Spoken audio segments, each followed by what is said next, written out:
today's episode of Inside Man United. The headlines. We take a look at Erik Ten Hag's pre-match press conference ahead of the Chelsea clash. And United to complete a left-back transfer from Nice as Sir Jim Ratcliffe puts contacts to good use.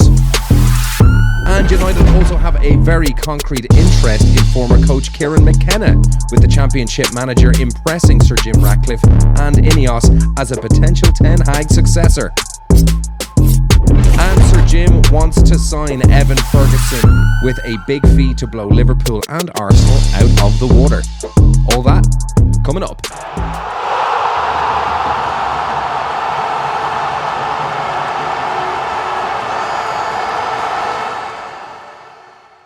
So, good morning, everyone. Thank you very much for joining me once again. As always, my name is Rowan, and welcome to the channel. If you haven't done so already, hit that subscribe button. And of course, if you like the content, hit that like button as well. So, a little bit of news today to cover ahead of the Chelsea game later on tonight. If you haven't already done so, please check out my episode from yesterday doing a bit of a pre-match look into the starting 11.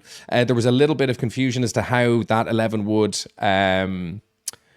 would come about, particularly at the back line with the injury news to Lisandro Martinez and Victor Lindelof. But it does seem like potentially Rafael Varane and Johnny Evans could also be in contention, with them training ahead of the match both today and yesterday. So there could be potential there for a bit of a shake-up on the back line. But yeah, check out the episode, see what you think. I'd love to get your guys' feedback on that.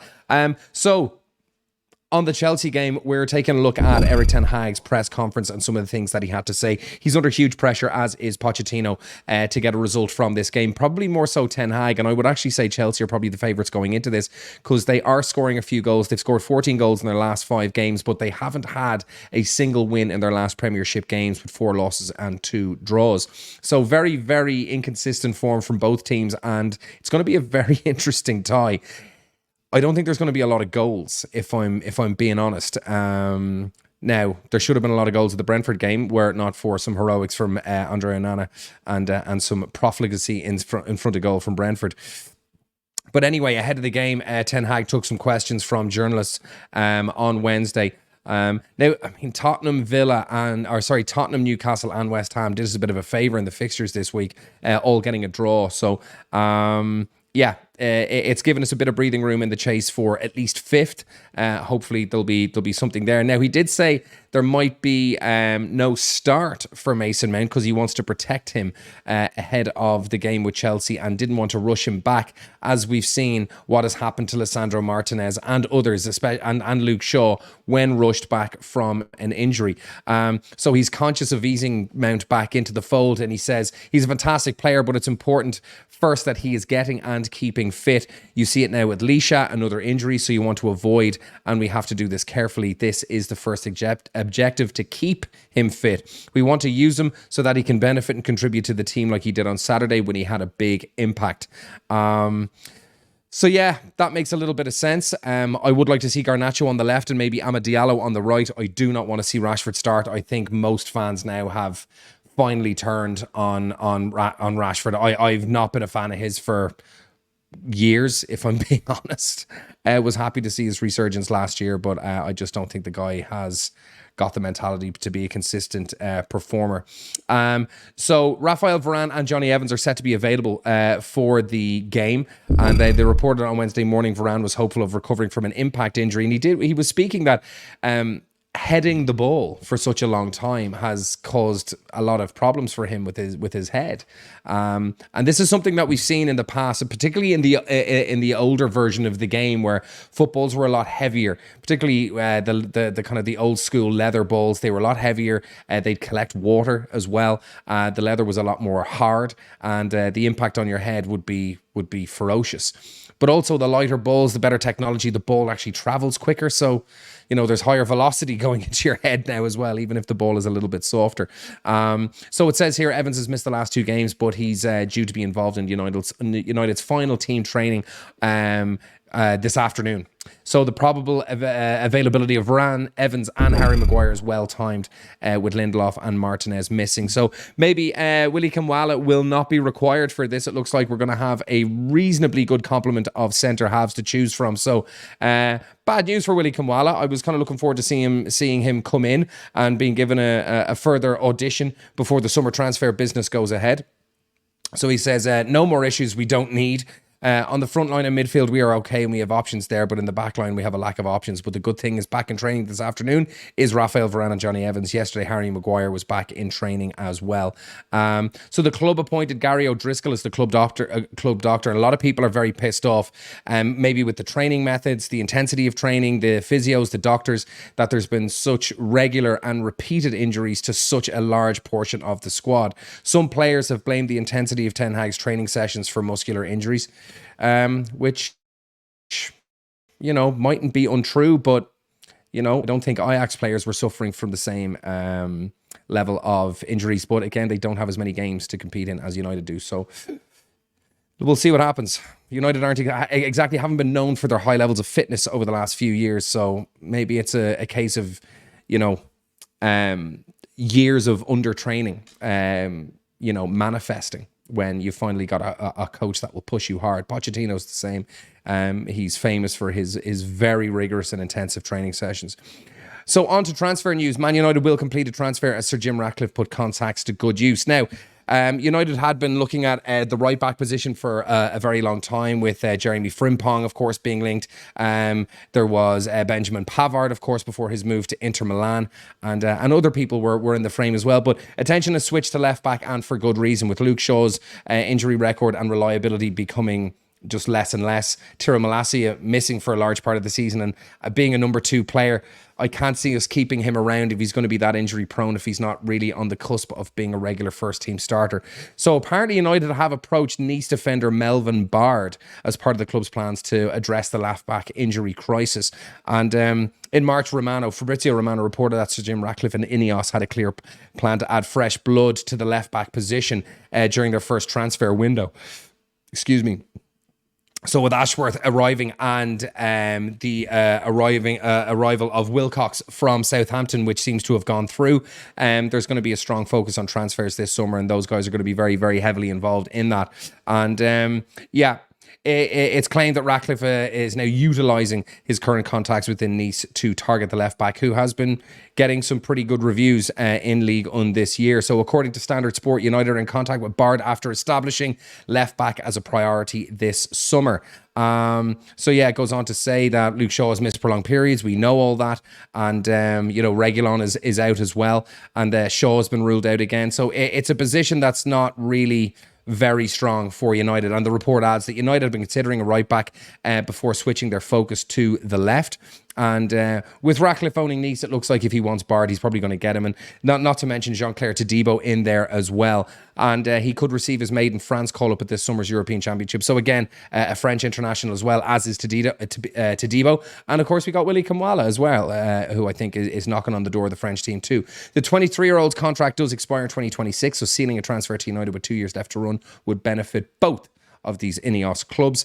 And I think it is something that is badly needed by the team. So interesting. We've been looking at centre backs, and right backs and left back has not really been an area we've been focusing on, but it's interesting to get a new name in the mix. And I think left back is certainly somewhere we have to look at, because all our left-footed defensive players, Malacia, Shaw and Lisandro Martinez, all very injury prone, and I wouldn't be surprised if United did look into a long-term replacement for Lisandro Martinez as well, because he just isn't reliable. And with Jared Branthwaite being mentioned more and more heavily as the weeks roll by and we get closer to the summer transfer window, he is a starting centre-back, a left-footed centre-back.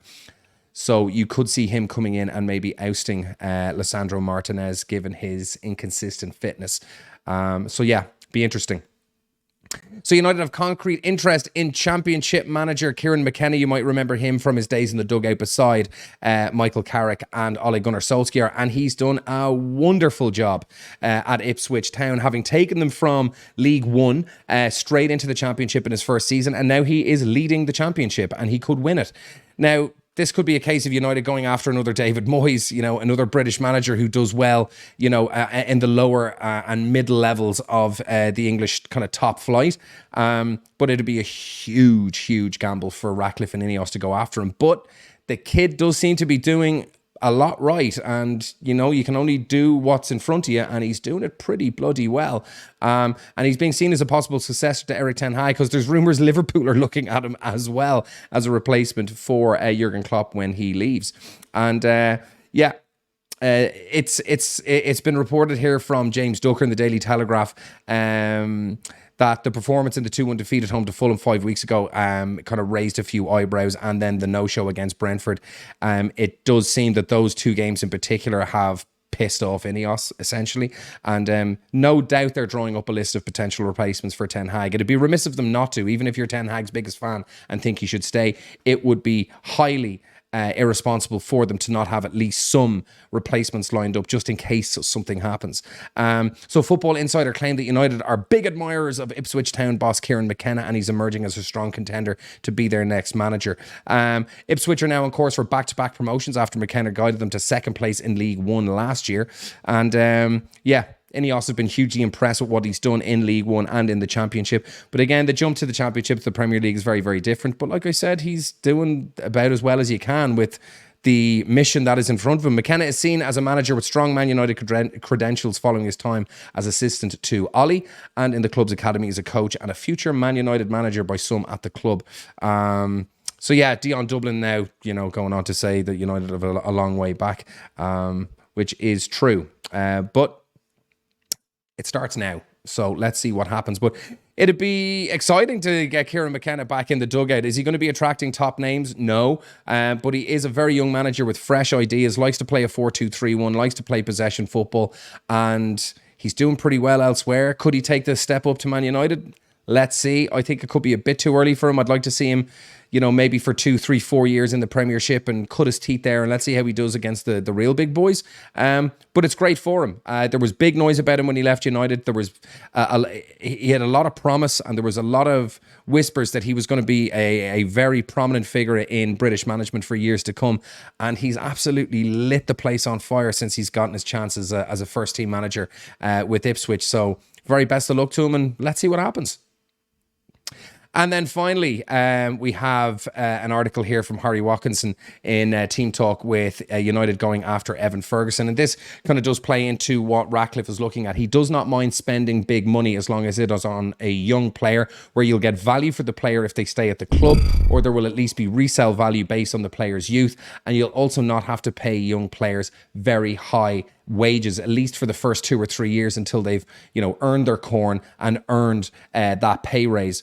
So they'll be easier to shift. There'll be a lot more value for a buying club. And if they do stay at the club, if you spent 120 million on them and you get 10 years, well, then it seems like a bit of a bargain at the end of the day. So that does kind of play into the new INEOS strategy, I believe. So it goes on to say that Ratcliffe is reportedly ready to pay a big fee to beat off Liverpool and Arsenal to Evan Ferguson. I personally would love to see Evan Ferguson at Manchester United. I think he's a United player. He has a United mentality, Republic of Ireland striker, and will be so for the next probably 10 to 15 years. A hugely talented young man, and I'd love to see him wearing the red of United. And it's been a while since we've had a Republican Irishman. I know Johnny Evans is Irish, but he does play for the Northern Irish team. I don't know which way his politics leans, but it would be good to see an Irishman from the Republic to be wearing the red of Old Trafford again. I mean, we did have who was that poor fella? Liam Miller, the poor fella that passed away, who came from Celtic.